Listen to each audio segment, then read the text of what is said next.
बोलती पुस्तके. ज्यांना वाचनाचा नाद, त्यांना बोलती पुस्तके घाली साद. आमचं चॅनल सबस्क्राईब करा आणि सबस्क्राईब करायला इतरांनाही सांगा. नमस्कार श्रोते मित्र हो. बोलती पुस्तके सादर करीत आहे लेखक श्री अर्जुन जाधव लिखित कादंबरी प्रेयसी एक आठवण. प्रकरण 9. दुसऱ्या दिवशी संध्याकाळी दशरथ गावी जाणार होता हे कल्पनाला माहीत होतं. आपण काहीतरी त्याच्या आईवडिलांना खाऊ घेऊन देऊया का? तेवढीच भेटवस्तूची आठवण त्याच्यासोबत गावी राहील. तिने दुकानातून चहा पावडर आणली. गावच्या माणसांना इतर वस्तूंपेक्षा चहा पावडर खूप महत्त्वाची असते हे तिला माहीत होतं. दशरथ आपल्या सामानाची बांधाबांध करीत होता. सकाळी 10 वाजायला आले होते. कल्पना हातात चहा पावडरची पिशवी घेऊन दशरथच्या घरी आली. दशरथ, झाला का रे सर्व बाजार करून? काय काय घेतलंस बघू? कल्पना असे बोलत त्याची बॅग तपासू लागली. हा, अजून तरी काही घेतलं नाही. जाताना वाटेत घेईन. जायला अजून खूप वेळ आहे, दशरथ म्हणाला. दशरथ, ही बघ, मी चहा पावडर आणली आहे. खास तुझ्या आई वडिलांसाठी, तुझ्यासोबत आठवण म्हणून. आणि काही देऊ का रे? नको. कशाला ग ही चहा पावडर? मी वाटेत घेतली असती. उगाच तुला ताप. ताप कसला म्हणायचा? आपल्या माणसांना काही देताना ताप होत नसतो, उलट आनंद होतो. अगं, चहा पावडर द्यायचं हे मध्येच तुला कसं काय सुचलं म्हणायचं? तेवढी हुशार आहे मी. गावच्या माणसांना चहा पावडरची खूप आवश्यकता असते. तुझे काका गावी निघाले की मला पैसे देऊन चहा पावडर आणायला पाठवायचे हे माझ्या लक्षात आहे. अरे वा, तू तर खूप हुशार निघालीस. तू संध्याकाळी जाणार ना? रात्री वाटेत जेवणासाठी खायला काय घेणार आहेस? चपात्या भाजून देऊ का? थँक्स. एवढी सेवा नको ग. सेवा नाही, हेल्प म्हण. दोघं अशीच खूप वेळ गप्पा गोष्टी करत बसली. तहान भूक विसरून कल्पना दशरथशी बोलत होती. त्याची सुंदर असणारी मूर्ती ती आपल्या डोळ्यांत साठवत होती. तिचं मन दाटून येत होतं. जीवापाड प्रेम करणाऱ्या कल्पनाच्या डोळ्यात अधूनमधून पाणी येत होतं. ते पाणी दशरथची नजर चुकवत आपल्या ओढणीने पुसत होती. दशरथ गावी जाणार म्हणून ती कासावीस होत होती. ती त्याच्याशिवाय मुळीच राहू शकत नव्हती. तिने त्याला आपल्या हृदयात जपलं होतं, साठवून ठेवलं होतं. त्यामुळे तिचं मन खूपच कासावीस झालं होतं. सायंकाळ झाली. दशरथ गावी जाण्याच्या तयारीला लागला. त्याने आपली बॅग हातात घेतली आणि तो घराबाहेर पडला. दारात उभी असणाऱ्या कल्पनाला हाय बाय केलं. तो पुढे जाऊ लागला. पुढे जाऊन मागे वळून पाहू लागला. पुन्हा तो तिला हाय बाय टाटा करू लागला. कल्पना दारात उभी राहून त्याची पाठमोरी आकृती पाहू लागली. लवकर ये माझ्या साजना, वाट तुझी रे पाहते. लक्ष असू दे पाठी, हरीण तुझी रे झुरते. डोळ्यांतील अश्रू माझे मी तुझ्या सोबत धाडतो. अश्रूचे मोती करून ये, मी संसार मांडतो. राहू दे तुझ्या हृदयात माझी प्रेम माया, वाट तुझी पाहतो, तूच माझा राया. मी असेन रे तुझी लाडकी साधी भोळी वेडी. अंतर नको देऊ, करते प्रीत थोडी थोडी. असे प्रेम गाण्याचे शब्द तिच्या हृदयात दाटून आल्याशिवाय राहिले नाहीत. मग प्रेम कसले म्हणायचे? ती डोळे भरून दशरथची पाठमोरी पाठकृती न्याहाळत कित्येक वेळ दारात उभी होती. तो तिला सोडून दूर दूर जात होता, तरी ती उभीच होती. तिच्या दोन्ही डोळ्यांतून अश्रुधारा येऊ लागल्या. ते तिचे अश्रू नव्हते, तो प्रेमाचा हृदय भरून आलेला निरोप होता. दशरथ दिसेनासा झाला आणि ती आपल्या घरात परत आली. दशरथ गावी आपल्या बालमित्रांमध्ये आणि आई वडिलांच्या सहवासात बराच रमला होता. हसत खेळत कुदळत होता आणि कल्पना मात्र दशरथची आठवण करत बसली होती. पुस्तके वाचायला घेत होती, पण लक्षच लागत नव्हतं. तिचं सारं ध्यान, लक्ष, मन दशरथच्या वाटेकडे लागून राहिले होतं. माझा दशरथ आज काय करत असेल, काय खात असेल, कुठे कुठे फिरत असेल, माझी आठवण त्याला सतावत असेल का? अशा अनेक प्रश्नांच्या गुंतागुंतीत ती अडकून पडली होती. प्रेम माणसाला किती वेडं करतं हे ती स्वतः अनुभवत होती. प्रेमासाठी वाटेल ते. मग प्राणही द्यायला प्रेम करणारे प्रियकर, प्रेयसी मागे पडत नसतात, याचा जिता जागता दाखला ती अनुभवत होती. तिचे कशातच मन रमत नव्हते. दशरथ, दशरथ हा तिचा जप सुरू होता. हा तिच्या हृदयातील आवाज दशरथापर्यंत पोहोचत नव्हता, आणि पोहोचला तरी तो तिच्यात म्हणावा तसा गुंतला नव्हता. मग तो तिच्या हाकेला धावून येण्याचा प्रश्नच निर्माण होत नव्हता.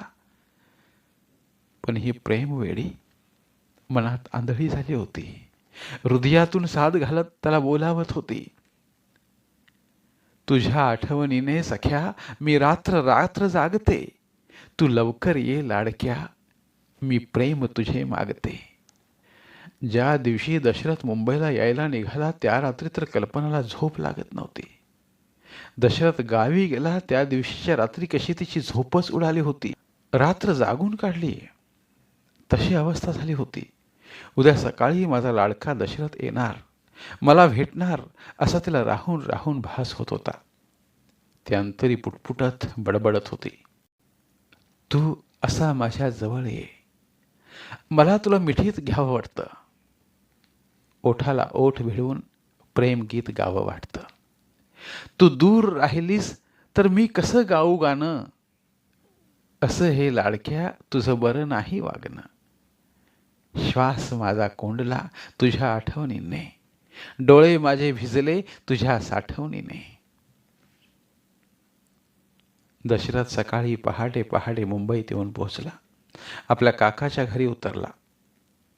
सकाळी लवकर आल्यामुळे आणि रात्रभर प्रवास जागरण झाल्यामुळे त्याने झोपून घेतलं. त्याला का माहीत आपल्या आठवणीने कल्पना रात्रभर तडफडत आहे. सकाळी दशरथ आल्याचं कल्पनाला कळताच ती खूप खुश झाली. केव्हा एकदा त्याला डोळे भरून पाहते असं तिला वाटू लागलं. दशरथ आपली झोप पूर्ण झाल्यावर उठला. त्याने ब्रशने दात घासले, तोंड धुतले आणि गरमागरम चहा करून प्यायला. तेवढ्यात कल्पना आली. तिला पाहून तो म्हणाला, या मॅडम, आपले स्वागत आहे. स्वागत बाजूला राहू दे, तू केव्हा आलास आणि प्रवास कसा झाला रे? सकाळी पहाटेच. बरं, तुझा क्लास कसा सुरू आहे? भरपूर अभ्यास पार पडला असणार. कुठला क्लासनं काय, सगळा बट्ट्याभो झाला. क्लास अर्ध्यावर सोडला. तू सोबत नसल्यामुळे म्हणावं तसं लक्षच लागत नव्हतं. पक्या, रेश्मा, सोन्या कधीतरी क्लासला यायचे, मग मला एकटीला कसे तरी वाटायचे. 8-10 दिवस झाले क्लासला रामराम ठोकला. तू कसा आहेस? तुझे आईबाबा कसे आहेत? सर्व ठीक आहे ना? कल्पना दशरथला निहाळत बोलली, सगळी चांगली आहेत. गावी जाऊन तू काय काय केलंस? खूप मज्जा केली. माझ्या बालमित्रांसोबत शेताशिवारातून डोंगर दऱ्यांतून फिरलो. खूप एन्जॉय केलं. माझी आठवण तरी आली का रे तुला? येईना म्हणजे यायची ना अधूनमधून. अधूनमधूनच फक्त यायची. मी तर रोज तुझी आठवण करत बसायची. असा एकही दिवस गेला नाही तुझ्या आठवणीशिवाय. तुझ्या आठवणीत स्वतःला गुरफटून घेत होते मी. कशाला उगाच मनास त्रास देत होतीस? बरं, ते जाऊ दे. गावाकडून माझ्यासाठी काय आणलं ते सांग. तुझ्यासाठी भाकरी आणली. माझ्या आईच्या हातची चुलीवर भाजलेली गोड भाकरी. खाऊन बघशील तर पुन्हा पुन्हा जिभल्या चाटत मागशील. पण शिळी झाली असणार ग. शिळी भाकरी खूप गोड लागते ग. चावताना कठीण वाटते बरं का. वा, भाकरी आईच्या हातची प्रेमाने भाजलेली छानच असणार. बघू बघू कुठे आहे ती? अगं देतो, थांब ना. माझ्या आईच्या हातची भाकरी छानच आणि गोड असणार. आई कुणाची? माझी. तिची तोडच नाही. अगं तू दिलेली चहा पावडर आईला दिली, मैत्रिणीने दिली म्हणून सांगितलं. मग तुझी आई काय म्हणाली? आई म्हणाली, पोरीनं प्रेमानं चहा पावडर दिली या म्हटल्यावरती मनाने स्वच्छ प्रेमळ असणार. ती दिसते कशी रे? मग तू काय सांगितलंस? कल्पना आतुर होऊन विचारू लागली. आई ती मुलगी लई गुणाची आहे ग. दिसायला गोरी गोमटी, सुंदर देखणी, लाखात एक आहे. स्वच्छ मनाची, प्रेमळ आहे. मला वेळोवेळी खूप मदत करते. कधी कधी रागावते, फुगते. असं सांगितलं साईला? वेडा कुठला? होय, मी असंच आईला सांगितलं. मग माझी आई म्हणाली, ती पोर तुला एवढी मदत करते, मग तू तिच्यावर अजिबात रागावू नकोस. ती तुझ्यावर रागावली तर तिला समजून घे. तुझी ती चांगली मैत्रीण आहे हे विसरू नकोस. माझी ओळख पाळख नसताना तुझ्या मैत्रिणीने मला आवडीनं चहा पावडर दिली, केवळ प्रेमाखातर. मग त्या माझ्या लेकीला माझ्या हातच्या 2 भाकरी घेऊन जा, तिला खायला दे. मी म्हणालो, आई त्या शिळ्या होतील, तिला आवडायच्या नाहीत. अरे तू गपगुमान घेऊन जा, ती नक्कीच आवडीनं खाईल. ही तुझ्यासाठी आईनं दिलेली भाकरी मी जपून आणली, केवळ तुझ्यासाठी. दशरथ म्हणाला. दशरथच्या आईनं कल्पनाला लेक म्हटलं होतं. लेकीला प्रेमाने भाकरी भाजून दिली होती. कल्पनाला त्यांच्या आईचं कौतुक वाटू लागलं. मला न पाहता तिने माझा कळत नकळत सून म्हणून स्वीकार केला होता. म्हणजे ती आई खूपच महान असणार. कल्पनाच्या मनात विचार येऊ लागला. दशरथने बॅगमधून भाकरी बाहेर काढली आणि कल्पनाच्या हातात दिली. कल्पना त्या भाकरीकडे पाहत म्हणाली, आईच्या हातची भाकरी छान दिसते रे. अगं तू खाऊन तरी बघ भाकरीची गोडी, त्याशिवाय तुला कळणार नाही. आईचं प्रेम या भाकरीत ओतलं गेलंय, केवळ तुझ्यासाठी. माझ्या आईनं आपलं प्रेम ओतलंय. कल्पना भाकरी खाऊ लागली. दशरथच्या आईच्या हातची भाकरी तिला साखरेपेक्षाही गोड वाटू लागली. त्या भाकरीतून तिला प्रेम अन प्रेम दिसू लागलं. भाकरी खाऊन ती तृप्त झाली म्हणून ती म्हणू लागली, आई असावी तर अशी, भाकरीतून गोड वाटणारी, आपलं प्रेम भाकरीतून धाडणारी, प्रेमाचं अमृत पाठवणारी तुझी आई थोर आहे. कल्पना दशरथच्या आईचं गुणगान गाऊ लागली. अगं तुझी आई पण कमी नाही, दशरथ म्हणाला. आपल्या दोघांच्याही आया खूप महान आहेत. त्यांच्या हृदयातून सदैव माया ममतेचा झरा वाहतोय. तो असाच वाहत राहू दे. आशीर्वाद देत आयुष्य फुलवू दे. कल्पना म्हणाली, आई ही आई असते, सदैव वाहणारी अमृतमय धार असते. मग ती तुझी आई असो अथवा माझी, तिच्या हृदयात माईचाच पाझर असतो, तो कधी न आटणारा. दशरथ म्हणाला, ज्योती दशरथची मैत्रीण आहे. एक दिवस वाटेत पक्याला ज्योती भेटली. तिला पाहून पक्या खाली मान घालून जाऊ लागला. त्याच्या आडवी येत ज्योती म्हणाली, सॉरी हां त्या दिवशीच्या प्रकाराबद्दल. दशरथ नसता तर तुझी काही खैर नव्हती. आज माझी वाट का अडवली आहेस? माझी वाट सोड, नाहीतर मी दशरथला सांगेन. आज मला एकट्याला बघून मुले बोलवून माझी पिटाई करायचा बेत आखलायस का? उगाच माझा रस्ता अडवू नकोस, मला जाऊ दे. पक्या बोलला, आता तुझी मुळीच पिटाई करणार नाही. तुझ्याबद्दल दशरथने मला खूप काही सांगितलंय. मीच वेडी कुणाच्या तरी ऐकून काहीतरी करायला निघाले होते. मला तुझ्याशी खूप खूप बोलायचं आहे रे. गडबड कशाला करतोस? ज्योती आपल्या प्रेमात पडली आहे हे पक्याला कळायला वेळ लागला नाही. पण तिने माझ्या प्रेमात पडावं असं दशरथने हिला माझ्याबद्दल काय सांगितलं म्हणायचं? टाका जोडून द्यायचं काम केलंय वाटतं. छे, मला मारायला मुले पाठवणारी माझ्यावर प्रेम करायला तयार होईल कशी? हिला दुसरं काहीतरी बोलायचं असेल. पक्याच्या मनात विचार येऊ लागले. काय बोलायचं? बोल ना, झटपट बोल, माझ्याकडे वेळ नाही. अरे घाई कशाला करतोस? जरा थांब. कुत्रबित्र पाठी लागले का तुझ्या? एवढी घाई करतोस ते? मी तुझ्यावर. बोलता बोलता ज्योती अडकली. हा तुझा आणि माझा प्रश्न आहे.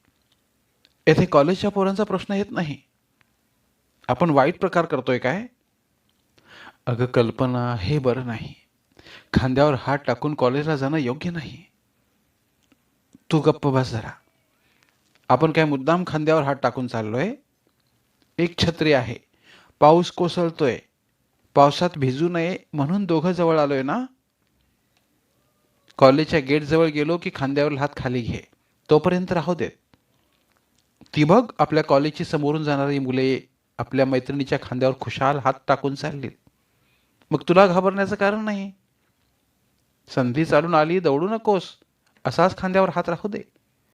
हा तुझा स्पर्श मला पुन्हा पुन्हा हवा. तुझ्या स्पर्शाने मला सदैव आनंद द्यावा. दोघेही बोलत बोलत कॉलेजच्या गेटजवळ आली. दशरथने कल्पनाच्या खांद्यावर ठेवलेला हात खाली घेतला. दोघंही कॉलेजच्या अंगणातून कॉलेजमध्ये गेली. पावसामुळे कॉलेजमध्ये म्हणावी तशी मुले मुली आली नव्हती. तुरळक मुलं कॉलेजमध्ये दिसत होती. कॉलेजमध्ये लेक्चर होणार नाही याची पूर्ण माहिती घेऊन दोघंही कॉलेजच्या पायऱ्या उतरत माघारी फिरली. धन्यवाद. उर्वरित कादंबरी पुढील भागात.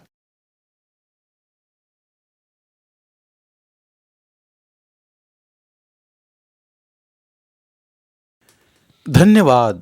प्रिय श्रोते मित्र हो, आपल्यासाठी एक आवाहन. आमच्या चॅनलच्या प्लेलिस्ट विभागात तुमच्यासाठी शेकडो कादंबऱ्यांचे ऑडिओ बुक्स उपलब्ध आहेत. तिथे प्रत्येक कादंबरीचे सर्व भाग एकत्रित मिळतील. त्यामुळे सध्या सुरू असलेल्या क्रमशः कादंबरीच्या पुढील भागासाठी वाट पाहण्याची गरज नाही. तुमच्या वेळेनुसार तुम्ही संपूर्ण कादंबरी सलगपणे ऐकू शकतात आणि साहित्याचा आस्वाद घेऊ शकता. कृपया आमच्या चॅनलच्या होमपेजवर जाऊन प्लेलिस्ट चेक करा आणि तुमची आवडती कादंबरी निवडा. धन्यवाद.